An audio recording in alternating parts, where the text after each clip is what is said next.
भीष्म की प्रतिज्ञा। प्रश्न उत्तर। पहला प्रश्न है, शांतनु कहाँ के महाराज थे? उत्तर लिखेंगे, प्रस्तुत पाठ हमारे हिंदी पाठ्य पुस्तक किसलय से लिया गया है और पाठ का नाम भीष्म की प्रतिज्ञा और लेखक का नाम वंशीधर श्रीवास्तव है। शांतनु हस्तिनापुर के महाराज थे। कहाँ के थे? तो हस्तिनापुर के महाराज थे। दूसरा है, निशांत राज ने राजा से अपनी कन्या के विवाह के लिए क्या शर्त रखी? उत्तर लिखेंगे, प्रस्तुत पाठ हमारी हिंदी पाठ्य पुस्तक किसलय से लिया गया है। पाठ का नाम भीष्म की प्रतिज्ञा और लेखक का नाम वंशीधर श्रीवास्तव है। निषाद राज ने राजा से अपनी कन्या के विवाह के लिए शर्त रखी कि मेरे पुत्री से उत्पन्न बालक को राजगद्दी पर बैठेगा, तब हम अपनी कन्या का विवाह आपके साथ करेंगे। तीसरा प्रश्न है, राजा को निषाद राज की शर्त मानने में क्या कठिनाई थी? उत्तर लिखेंगे, प्रस्तुत पाठ हमारे हिंदी पाठ्य पुस्तक किसलय से लिया गया है। पाठ का नाम भीष्म की प्रतिज्ञा और लेखक का नाम वंशीधर श्रीवास्तव है। राजा को देवव्रत नामक एक पुत्र थे जो महान योद्धा था। उसमें राजा होने के सारे गुण विद्यमान थे। निषाद राज की शर्त मानकर देवव्रत के साथ अन्याय होता। राजा से देवव्रत की प्रतिज्ञा न्याय करना असंभव था।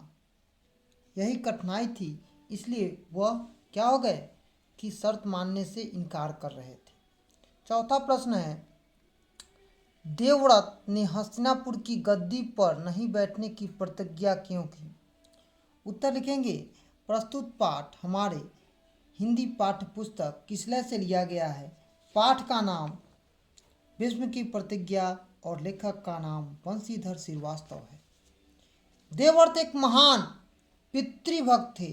वे अपने पिता को उदास नहीं देखना चाहते थे, इसलिए अतः उन्होंने एक प्रतिज्ञा की कि मैं कभी भी विवाह नहीं करूंगा। पांचवा प्रश्न है, देवव्रत का नाम भीष्म क्यों पड़ा?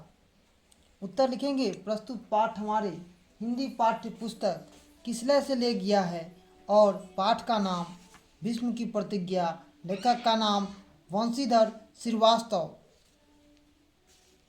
जब देवव्रत ने निशांत राज के सामने भीष्म कठिन प्रतिज्ञा की है कि मैं आजीवन विवाह नहीं करूंगा, उस समय देवताओं ने उनका नाम भीष्म रखा और भीष्म के नाम से ही वह दुनिया में जाने गए।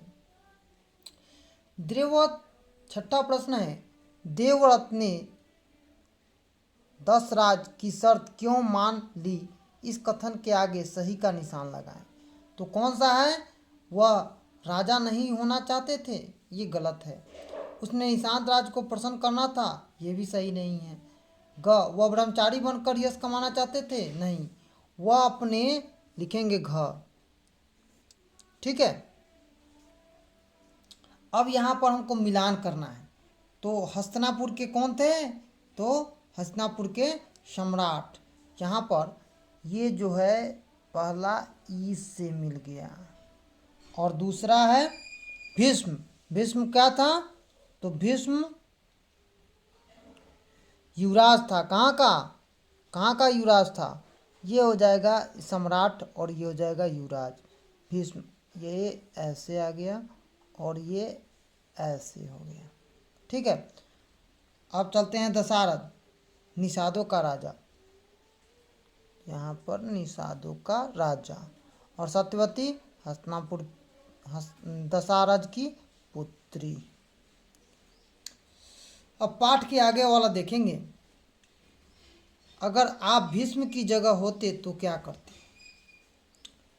देखिए, अगर हम भीष्म की जगह होते तो वही काम करते जो भीष्म ने किया था। दूसरा है, इस एकांकी का कौन सा पात्र आपको सबसे अच्छा लगता है? तो लिखेंगे, प्रस्तुत पाठ हमारे हिंदी पाठ्य पुस्तक किसलय से ले गया है और यह पाठ भीष्म की प्रतिज्ञा है। इस एकांकी के पात्रों में देवव्रत मुझे अच्छा लगा, क्योंकि अपने पिता की खुशी के लिए उन्होंने सब कुछ त्याग दिया, और वही देवव्रत भीष्म के नाम से भी जाना गया।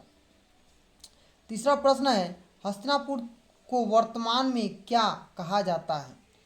तो हस्तिनापुर को वर्तमान में दिल्ली कहा जाता है, जो कि हमारी राजधानी भी है। चौथा प्रश्न है, दशरथ की शर्त आपको उचित या अनुचित लगी, क्यों? देखिए, दशरथ की शर्त उचित ही था, क्योंकि अगर बिना शर्त के यदि शांतनु से सत्यवती का विवाह होता तो राजगद्दी के लिए कलह अवश्य होता। अतः हस्तिनापुर को कलह का केंद्र होने से बचाने के लिए उसने शर्त रखी। इस तरह से हम लोग आज भीष्म की प्रतिज्ञा प्रश्न उत्तर किए हैं।